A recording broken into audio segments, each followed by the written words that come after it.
The story of Sundiata, which is related with much detail in the oral traditions, is briefly summed up by Ibn Khaldun. Quote, "Their greatest king, who overcame the Susu, conquered their country and seized power from their hands, was Marijata. He ruled for 25 years, according to what they relate. Marijata seemed to be one of the popular names or titles given to Sundiata when Ibn Khaldun wrote."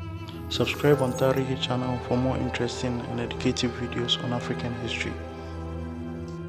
The Mansa was the head of government and the fount of all power. He was surrounded by high administrators and dignitaries, chosen from among the descendants of Sundiata's companions. In Mande itself, the village, or Dugu, was the basis of the political structure. In general, villages were inhabited by descendants of a common ancestor. A number of villages under the authority of a chief formed a province, or Kafu, or Jamana.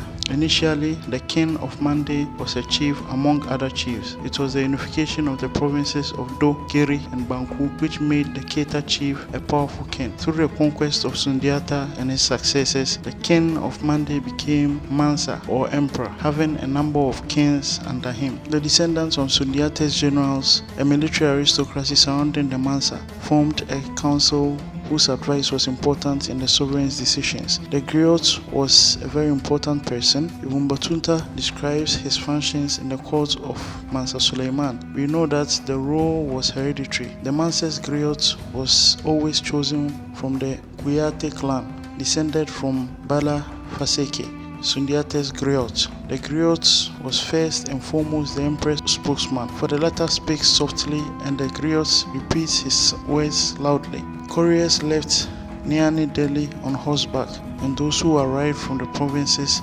reported to the griot. He was the tutor of princes. It was he who conducted ceremonies and directed the court's musicians.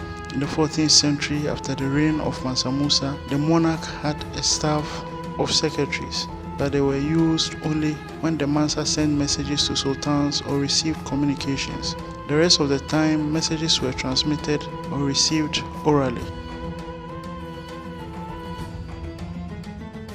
The emperor, or Mansa, liked to play the role of father of his people, dispensing justice himself in solemn decisions. He listened personally to the grievances of his subjects against the governor or Farin, who represented him in each province. He decided lawsuits between individuals according to the country's laws. Thus, despite all the outward forms of a Muslim court, the Mansa remained the patriarch, the father, to whom anyone seeking justice could come. In the provinces, justice was rendered according to the Quranic law, or Sharia, by Qadis that he had chosen. When Sundiata died, he was succeeded by his son, Wali, who became the new king, or Mansa Wali. Mansa Wali is remembered as a great king, a devout Muslim who carried out several reforms in the kingdom and moved in the footsteps of his father. He was said to have made Hajj to Mecca during the reign of the Mamluk Sultan Berbers of Egypt, who ruled between 1260 and 1277. Hence, Mansa Wali must have made his Hajj sometime between those dates. Although the Mali Empire became one of the greatest empires in the medieval era, the empire was riddled with leadership and succession problems throughout its history. Mansa Wali was followed by his brother Wati, who was a nominal king and seemed not to have done anything significant historically for the empire. After Mansa Wati came a third brother and son of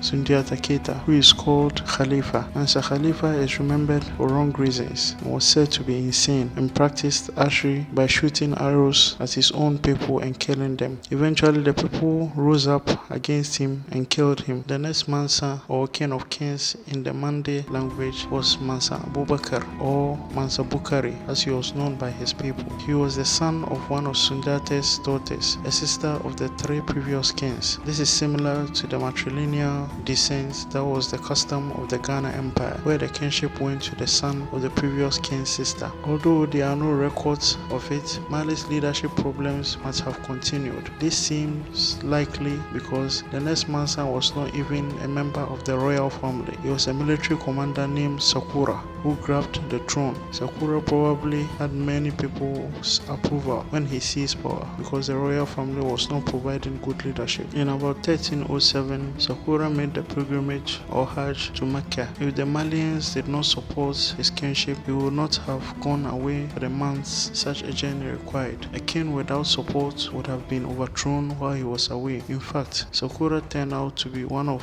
Mali's greatest kings. He brought political stability to the empire. He enabled trade from North Africa to flourish and increase Mali's prosperity. Sakura also expanded the empire into new regions. He pushed the eastern frontier into the Songhai lands. It was probably during the reign of Sakura that Mali also took control of the kingdom of Gao. Unfortunately, Sakura was killed on his way back from Hajj. Since he was not a member of the royal family, the kingship then passed on to two of Sundiata's descendants. Neither of them left any important deeds. After their reigns were over, the power passed to the descendants of Sundiata's brother, Mandenbori. Mandenbori's descendant, Mansa Musa, who proved to be one of the greatest rulers of the Mali Empire and the richest man in human history. The next Mansa after Mansa Sakura was Mansa Gao, who ruled the empire from 1300 to 1305. Mansa Gao was one of the two sons of Kolon Khan. Kolon Khan was a sister of the legendary founder Sundiata Keita. The Mansa assumed the throne following the murder of the usurper Sakura on his return from the Hajj. He ruled until 1305 when he was succeeded by his son Muhammad bin Gao. Muhammad bin Gao ruled the empire until 1310 when he was succeeded by his uncle Abubakar II. Almost everything known about Mansa Abubakar II is from the account of Shihab al-Umari, who was an Egyptian historian. Al-Umari visited Cairo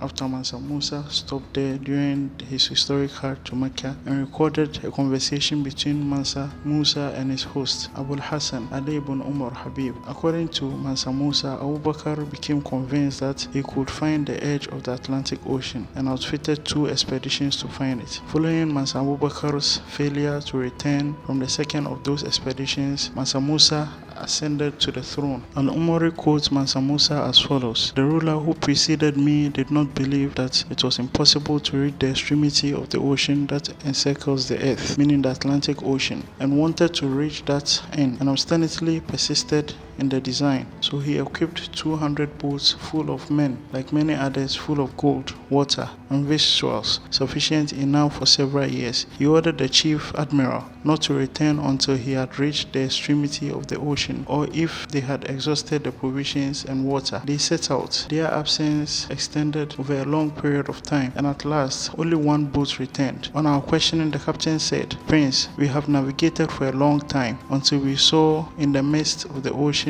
as if a big river was flowing violently. My boat was the last one. Others were ahead of me. As soon as one of them reached this place, it drowned into a whirlpool and never came out. I sailed backwards to escape this current, but the Sultan would not believe him. He ordered 2,000 boats to be equipped for him, for his men, and 1,000 more for water and victuals. Then he conferred on me the regency during his absence and departed with his men on the ocean trip, never to return nor to give a sign of life.' Ivan van Sertima and Malian researcher Gausu Diawara proposed that Mansa Abubakar II traveled to the American continent. Van Sertima cites the abstract of Columbus's log made by Bartolome de las Casas, according to which the purpose of Columbus' third voyage was to test both the claims of King John II of Portugal that canoes had been found which set out from the coast of Guinea in West Africa and sailed to the west with merchandise, as well as the claims of native inhabitants of the Caribbean islands of